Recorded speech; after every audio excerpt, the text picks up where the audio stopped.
Talvez hoje o que mais esteja pesando no seu coração não seja apenas uma dificuldade. Talvez seja a culpa por algo que você fez, a culpa por algo que você disse, a culpa por uma decisão errada, a culpa por ter prometido para Deus que mudaria e algum tempo depois ter voltado ao mesmo lugar. A culpa por olhar para a sua própria vida e pensar: como eu fui cair nisso de novo? Como eu deixei isso acontecer? Como eu pude me afastar tanto? Como eu pude entristecer a Deus desse jeito? E a culpa é um peso estranho, porque ela não machuca só a memória. Ela machuca a forma como você se vê. Ela machuca a forma como você ora.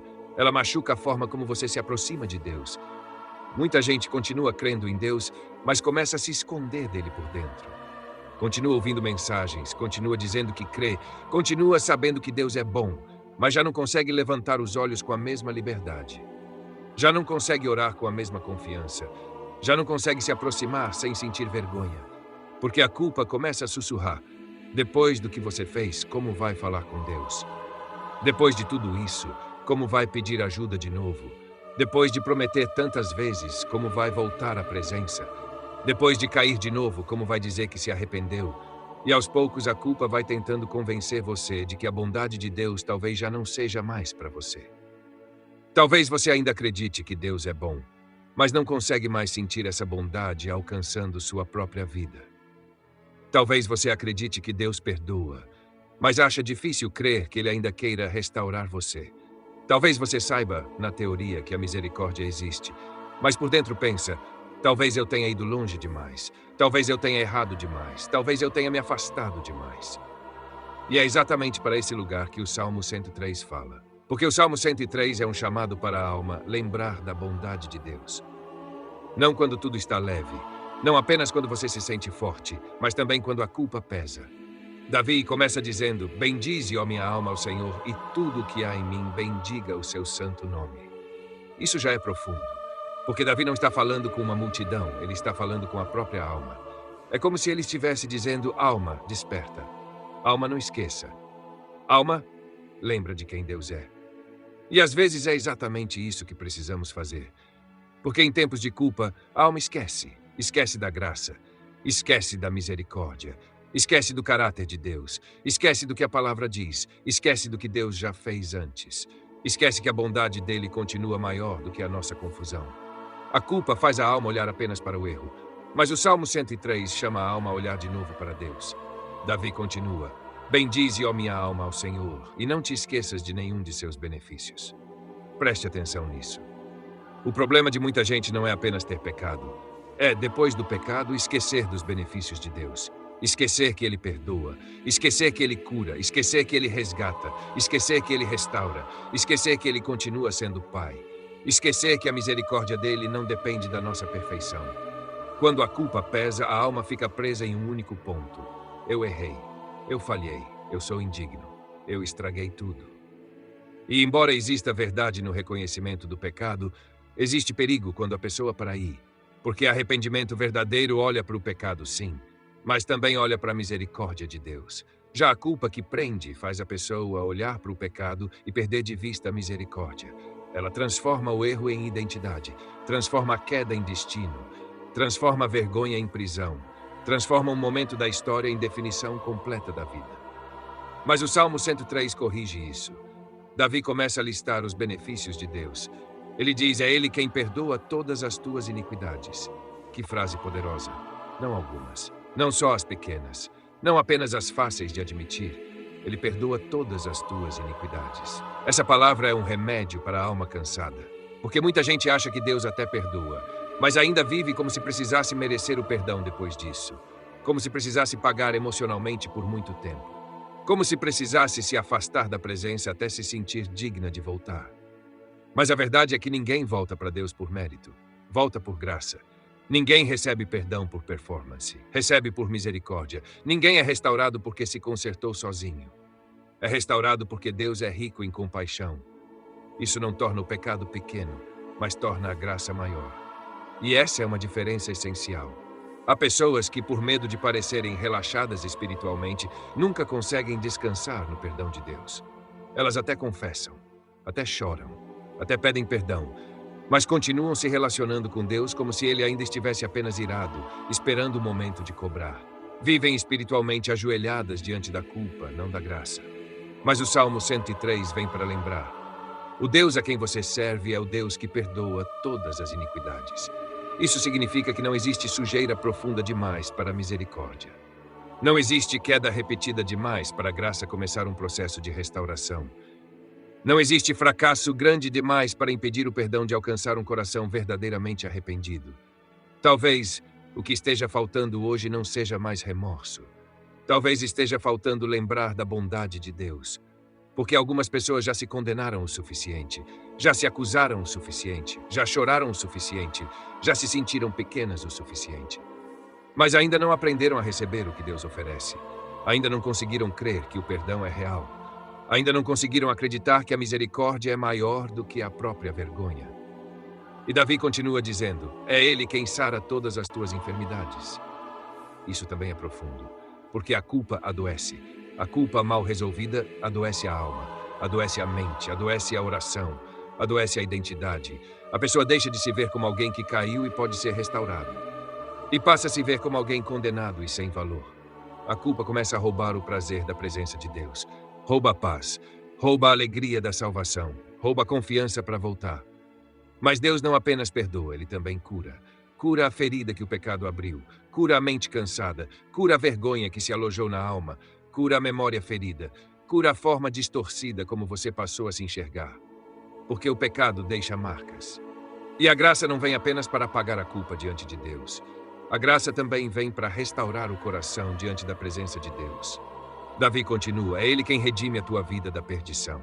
Ou seja, Deus não apenas perdoa algo abstrato, Ele entra em histórias reais, histórias quebradas, histórias confusas, histórias que pareciam arruinadas, e redime. Redime é uma palavra linda, porque fala de resgate, fala de trazer de volta, fala de não abandonar ao fim, fala de alcançar aquilo que parecia perdido. Talvez hoje você esteja se sentindo assim, como se tivesse se perdido de si mesmo, como se tivesse se perdido espiritualmente, como se a versão sua que amava orar, que sentia a presença, que tinha sensibilidade, tivesse ficado para trás. Talvez você pense: eu me estraguei, eu fui longe demais, eu me afastei demais. Mas o Salmo 103 que Deus redime a tua vida da perdição. Isso significa que Deus sabe alcançar pessoas em lugares onde elas mesmas achavam que já não havia volta.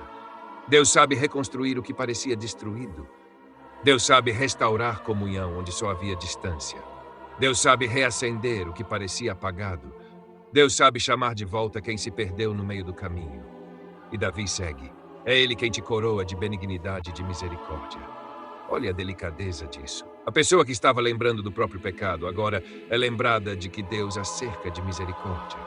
Não de humilhação eterna, não de rejeição definitiva, mas de benignidade e misericórdia. Isso não significa permissividade, significa caráter de Deus. Significa que o coração de Deus para com o arrependido é misericordioso. Deus não se alegra em manter você prostrado pela culpa. Deus não sente prazer em ver você se escondendo. Deus não quer que a vergonha tenha a última palavra. Ele quer conduzir você ao arrependimento verdadeiro, sim, mas também quer levantar você da condenação. Existe uma diferença enorme entre convicção e condenação. A convicção vem do Espírito Santo. Ela mostra o pecado para conduzir ao arrependimento e ao retorno. Já a condenação paralisa.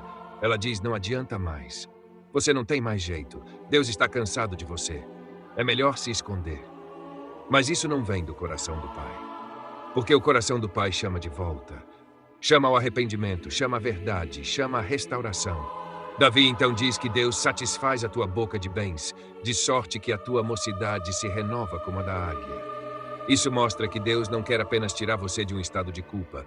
Ele quer renovar você, renovar a alegria, renovar a força, renovar a esperança, renovar a comunhão, renovar o coração, renovar a visão. Muita gente pede perdão, mas não acredita em renovação. Pensa que no máximo pode ser tolerada por Deus. Pensa que talvez Deus permita que fique por perto, mas sem intimidade, sem alegria, sem confiança, sem proximidade. Mas o Salmo 103 mostra um Deus que não apenas tolera, Ele restaura, Ele renova, Ele faz recomeçar. Talvez hoje a sua alma esteja cansada porque você está tentando se levantar sozinho do peso da culpa. Está tentando compensar o erro com esforço humano. Está tentando produzir por disciplina aquilo que só a graça pode restaurar. Mas a sua alma não foi feita para viver sustentada por autopunição. Ela foi feita para viver sustentada pela misericórdia. Então Davi expande ainda mais a visão. Ele fala da justiça de Deus. Fala de como Deus fez conhecidos os seus caminhos a Moisés. Fala de como o Senhor é misericordioso e piedoso, tardio em irar-se e grande em benignidade. Essa descrição é essencial, porque quando a culpa pesa, a imagem de Deus dentro da mente costuma se distorcer. A pessoa começa a enxergar Deus apenas como severidade, apenas como decepção, apenas como distância, apenas como alguém cansado de perdoar. Mas Davi lembra quem Deus é: misericordioso, piedoso, tardio em irar-se, grande em benignidade. Não é pouca benignidade, é grande benignidade. Talvez você precise ouvir isso mais uma vez. O Deus a quem você pode voltar hoje não é um Deus pequeno em compaixão, é grande em benignidade. Ele não é apressado em destruir, é tardio em irar-se. Ele não é frio diante da fraqueza humana. É misericordioso e piedoso. Isso não anula a santidade dele, mas mostra que a santidade de Deus não está separada da compaixão. O Deus Santo também é o Deus que acolhe o arrependido. Davi ainda diz: não repreenderá perpetuamente, nem para sempre conservará a sua ira. E continua: não nos tratou segundo os nossos pecados, nem nos retribuiu segundo as nossas iniquidades. Isso é extraordinário. Porque se Deus tratasse você apenas com base no que você merece, não haveria esperança. Se Deus retribuísse imediatamente cada falha na medida exata do merecimento, ninguém ficaria de pé. Mas a Escritura diz que Ele não nos tratou segundo os nossos pecados. Isso é misericórdia. Isso é graça. Isso é bondade. Talvez você esteja se tratando segundo o seu pecado. Talvez esteja se condenando sem parar. Talvez esteja se recusando a receber paz. Talvez esteja insistindo em carregar um peso que Deus quer remover. Mas o Salmo 103 chama você a alinhar sua visão com a palavra. Se Deus não quer tratar você apenas segundo o seu pecado, por que você insiste em viver apenas debaixo da lembrança do erro? Se Deus oferece misericórdia, por que continuar correndo da presença? Se Deus chama ao retorno, por que continuar fugindo? Então Davi usa uma imagem belíssima. Pois assim como o céu está elevado acima da terra, assim é grande a sua misericórdia para com os que o temem. Como medir essa distância? Como medir a altura entre céu e terra? É imensa. É inalcançável aos olhos humanos. E Davi diz: assim é grande a misericórdia de Deus. Isso significa que a misericórdia dele é maior do que a sua queda, maior do que a sua vergonha, maior do que a acusação, maior do que a voz do inimigo dentro da sua cabeça, maior do que as memórias que insistem em humilhar você, maior do que a sensação de fracasso. Depois disso, ele diz: assim como está longe o Oriente do Ocidente, assim afasta de nós as nossas transgressões. Isso é poderoso demais, porque o Oriente e o Ocidente nunca se encontram. A distância é imensa. E Davi diz que é assim que Deus afasta as transgressões do arrependido. Talvez você continue trazendo para perto aquilo que Deus quer afastar. Talvez você continue vivendo debaixo da memória daquilo que Deus quer perdoar. Talvez você continue chamando de identidade aquilo que Deus já chamou de transgressão perdoada. E isso precisa ser confrontado. Porque há pessoas que se apegam tanto à culpa que quase transformam isso em uma falsa humildade. Como se viver se acusando o tempo todo fosse sinal de profundidade espiritual. Mas não é. Se Deus perdoou, continuar se recusando a crer nesse perdão não é humildade, é resistência à verdade da graça. Davi então leva tudo para um lugar ainda mais íntimo. Assim como um pai se compadece de seus filhos, assim o Senhor se compadece daqueles que o temem. Essa é uma das imagens mais curadoras para quem está esmagado pela culpa. Deus se compadece como um pai. Não como um estranho, não como um juiz frio olhando de longe, mas como um pai. E um pai verdadeiro sabe da fragilidade dos filhos. Tanto que o texto diz: pois ele conhece a nossa estrutura. Lembra-se de que somos pó. Isso não significa que o pecado é irrelevante, mas significa que Deus conhece a sua fraqueza, conhece suas limitações, conhece seu cansaço, conhece sua luta, conhece o que ninguém vê, conhece sua humanidade. Ele não é surpreendido pela sua necessidade de graça. Ele sabe que você é pó. Ele sabe o quanto precisa dele. E é exatamente por isso que a misericórdia é tão necessária. A culpa tenta fazer você esquecer disso. Ela faz parecer que Deus só olha para o fracasso.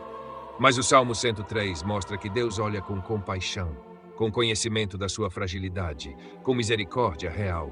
Talvez você tenha falhado de novo. Talvez tenha caído no mesmo ciclo. Talvez tenha prometido e quebrado a promessa. Talvez esteja envergonhado até de tentar orar. Mas ouça isso. Deus não descobre hoje que você precisa de misericórdia. Ele já sabe. Ele conhece sua estrutura, ele conhece seu pó. E mesmo assim, continua chamando você para perto. Mas atenção.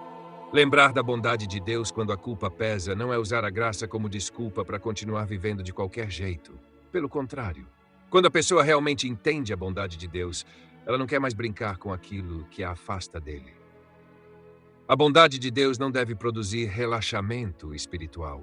Deve produzir arrependimento, deve produzir retorno, deve produzir quebrantamento, deve produzir decisão. Porque o arrependido de verdade não diz, Deus é bom, então posso continuar assim. Ele diz, Deus é bom demais para eu continuar tratando o pecado de forma leviana. A graça não é licença, é poder para voltar, é convite para recomeçar, é força para sair do esconderijo. Talvez hoje Deus não esteja apenas querendo consolar você. Talvez esteja chamando você para responder a essa bondade com posicionamento, porque há pessoas que choram pela culpa, mas não tomam decisões práticas. Sentem remorso, mas não rompem com o que alimenta a queda. Pedem perdão, mas preservam as portas abertas. Se emocionam, mas não se posicionam. E aí o ciclo continua. A culpa pesa de novo, a distância cresce de novo, a vergonha volta de novo. Mas Deus quer mais do que um momento de emoção. Ele quer transformação, ele quer verdade, ele quer rompimento, ele quer restaurar sua comunhão, mas também quer ensinar você a guerrear contra aquilo que enfraquece sua vida espiritual. Talvez a culpa que pesa hoje seja também um alerta, um chamado de Deus para parar de brincar com aquilo que rouba sua paz, para parar de negociar com hábitos que esfriam sua fé, para parar de conviver com áreas não tratadas, porque a bondade de Deus está chamando você não apenas para se sentir melhor, mas para viver de forma diferente. Talvez exista um ciclo escondido, uma queda repetida, um pecado da carne, uma área de frieza, uma porta que continua aberta, um hábito que suja a mente e rouba a sensibilidade espiritual. E Deus está dizendo, lembra da minha bondade, volta para mim, recebe meu perdão. Mas também se posiciona. Porque a culpa, sozinha, não transforma ninguém. O que transforma é arrependimento com rendição. É graça recebida com verdade. É misericórdia acolhida com decisão prática. E é por isso que nasceu o desafio 40 dias de guerra. Um caminho prático para quem decidiu parar de brincar com o pecado e começar a lutar seriamente pela própria liberdade espiritual. Não é sobre religiosidade. Não é sobre extremismo. Não é sobre impressionar ninguém. É sobre romper. É sobre quebrar aquilo que prende você há anos. Durante 40 dias, você será conduzido por um processo de transformação, com oração diária, disciplinas espirituais feitas com responsabilidade, confrontos práticos e exercícios de fé que ajudam a cortar aquilo que alimenta a carne e fortalecer aquilo que alimenta o espírito. São passos simples, mas profundamente transformadores. Você vai trabalhar arrependimento genuíno. Vai reconstruir disciplina espiritual. Vai restaurar sua intimidade com Deus. Vai aprender a enfrentar os gatilhos que alimentam suas quedas. Vai parar de depender apenas de motivação e começar a construir uma estrutura real de mudança. Porque talvez Deus não queira apenas aliviar sua culpa por alguns minutos. Talvez Ele queira restaurar você por inteiro. Talvez Ele queira levantar uma nova versão de você. Mais firme, mais vigilante, mais forte espiritualmente, mais sensível à voz dEle. Mais livre daquilo que antes parecia impossível abandonar. Pense com sinceridade. Daqui a 40 dias você pode continuar vivendo entre culpa, promessas quebradas e distância espiritual.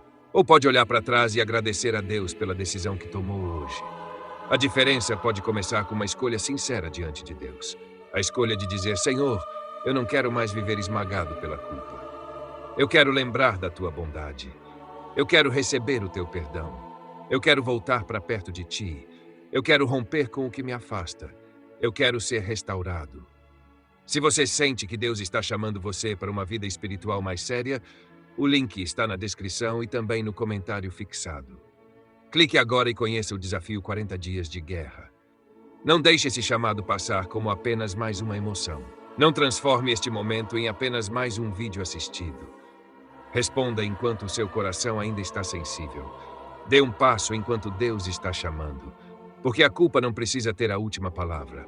A vergonha não precisa governar você. A queda não precisa definir você. O erro não precisa encerrar sua história. A bondade de Deus ainda está alcançando você. A misericórdia de Deus ainda está chamando você. O perdão de Deus ainda está disponível para o coração arrependido. Antes de terminar, faça uma oração simples. Diga: Senhor, eu entrego a Ti a minha culpa. Entrego a minha vergonha, entrego minhas quedas e minhas promessas quebradas, entrego o peso que tem cansado a minha alma. Eu preciso da tua misericórdia, eu preciso lembrar da tua bondade. Perdoa minhas iniquidades, cura meu coração, restaura minha comunhão contigo. Renova a alegria da minha salvação e me ensina a viver de forma que te agrade. Porque Deus não despreza um coração quebrantado. Deus não rejeita quem volta com sinceridade. Deus não fecha a porta para quem se arrepende de verdade. Ele perdoa, ele cura, ele redime, ele renova, ele cerca de misericórdia. E se esta mensagem falou com você, escreva nos comentários. A bondade de Deus me alcança. Escreva como uma oração. Escreva como uma declaração de fé. Escreva como um posicionamento. A bondade de Deus me alcança. Que o Senhor alivie seu coração, que Ele remova toda condenação, que Ele cure sua alma, que Ele fortaleça sua fé, que Ele restaure sua comunhão e que você volte a experimentar a paz de saber que a misericórdia de Deus é maior do que a sua culpa. Deus abençoe sua vida. Amém.